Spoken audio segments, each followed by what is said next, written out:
ప్రేమ పేరుతో నమ్మించి తీరా కేంద్ర ప్రభుత్వ ఉద్యోగం రాగానే ముఖం చాటేసిన ఓ కిలాడి ప్రియుడి ఉదంతం నల్లగొండ జిల్లా నేరేడుగుమ్ము మండల కేంద్రంలో కలకలం రేపింది.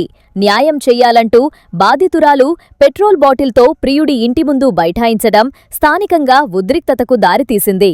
ఒకే సామాజిక వర్గానికి చెందిన శ్రీను, మంజుల 2 ఏళ్లుగా ప్రేమించుకున్నారు. ఎవరికైనా ప్రభుత్వ కొలువు రాగానే పెళ్లి చేసుకుందామని నిర్ణయం చేసుకున్నారు. అనుకున్నట్లుగానే శ్రీనుకు కేంద్ర ప్రభుత్వ సెక్టార్లో ఉద్యోగం వచ్చింది. అయితే ఉద్యోగం రాగానే శ్రీను రంగు మార్చాడు. పెళ్లికి నిరాకరిస్తూ మంజులను మోసం చేశాడు. బాధితురాలు అబ్బాయి ఇంటి ముందు ఆందోళనకు దిగడంతో ఇరు వర్గాల మధ్య ఘర్షణ చోటు చేసుకుంది. ఈ దాడిలో అబ్బాయి తల్లిదండ్రులకు గాయాలయ్యాయి. పరిస్థితి చేయి దాటుతుండటంతో పోలీసులు ఘటనా స్థలానికి చేరుకుని ఆందోళనకారులను చెదరగొట్టారు.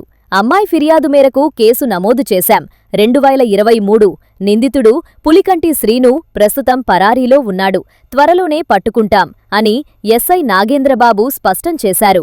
ప్రేమ పేరుతో నమ్మించి మోసం చేసేవారిపై కఠిన చర్యలు తీసుకోవాలని స్థానికులు డిమాండ్ చేస్తున్నారు. పేరు మంజుల.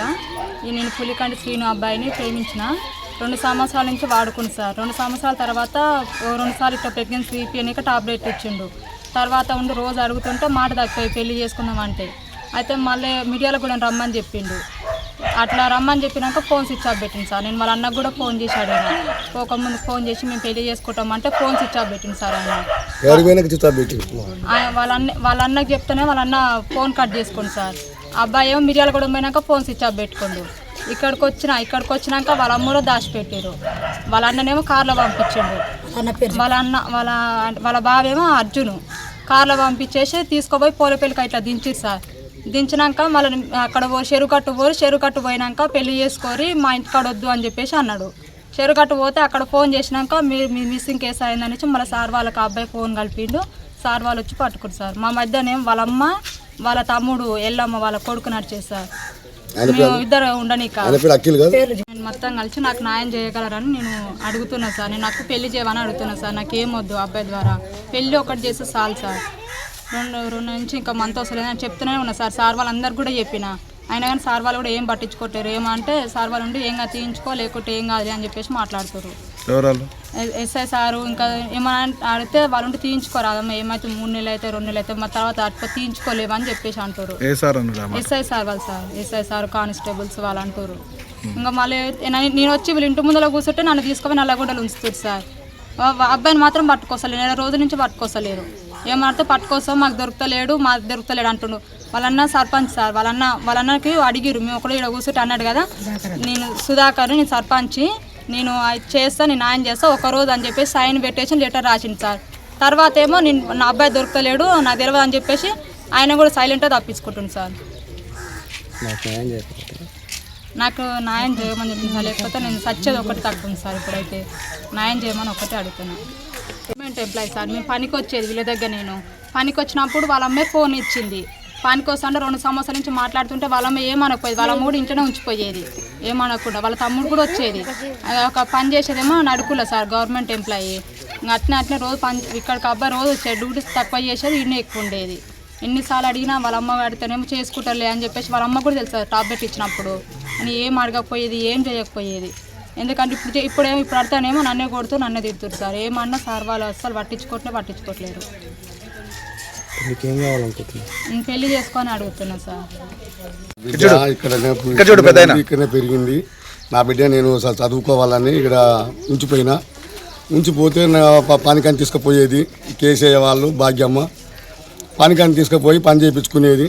పని చేయించుకునే వాళ్ళు పొద్దుకులు కూలికి పోతే పొద్దుకాల ఇంటికి వస్తుంది. నా ఇప్పుడు నా ఇంటికి రావాలి.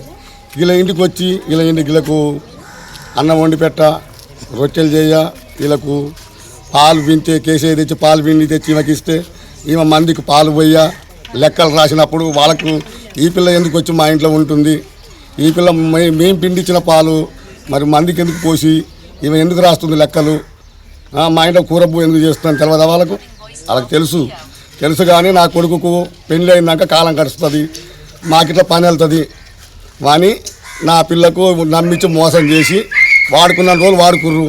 ఇప్పుడు ఆ పిల్ల మాకు అవసరం లేదని నా పిల్లని భాగం పట్టిస్తుర్రు. నా పిల్లని ఏమనంటే కొడుతుర్రు. పోయి బావికాడ ఉంటుర్రు. బావికాడికి పోతే బావికాడికి పోయి మేము మాట్లాడుతున్నాగానే మా వాళ్ళు పోయి ఏంద్రా నువ్వు ఈడ ఉన్నావు, మా వాళ్ళు ఏమో ఆడ ఉన్నారు, నీ కొడుకేమో ఎక్కడో ఉన్నాడు దొరకడు, మీ పని మేము చేసుకుంటూ పోతే మరి మేము ఎక్కడ పోవాలి, మేము ఎట్లా బతకాలని మా వాళ్ళు పోయారు. అడుగుదామని పోగానే ఆయన ఏం చేసిండు సార్, గొడ్డలు తీసుకొని గొడ్డలు లేపిండు.